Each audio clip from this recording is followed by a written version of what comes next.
పిల్లలను పెద్దలు గడపపై కూర్చోనివ్వరు. కాస్త పెద్దలు సాహసం చేసి కూర్చున్న కేకలేసి వారిని కిందకి దింపేసేవారు. ఇది ఒక మూఢనమ్మకంగా గత కొద్ది కాలం వరకు భావింపబడేది. డ్రౌసింగ్ రాడ్ను కనుగొన్న తర్వాత గడపపై కూర్చోరాదనడంలో శాస్త్రీయ అంశం ఉందని తెలియవచ్చింది. డ్రౌసింగ్ రాడ్ అనే పరికరాన్ని తలుపు ఫ్రేమ్ వద్ద ఉంచినా అక్కడ ప్రతికూల శక్తి నలుదిశలా వెదజల్లడం మనం గమనించవచ్చు.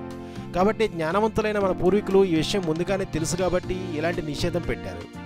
కాబట్టి తలుపు ఫ్రేమ్ వద్ద ఎలాంటి పనులకు తావివ్వలేదు.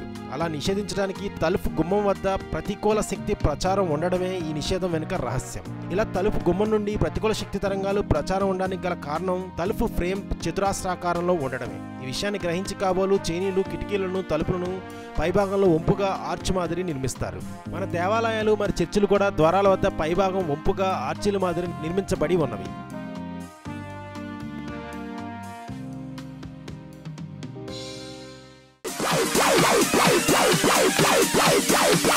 Play.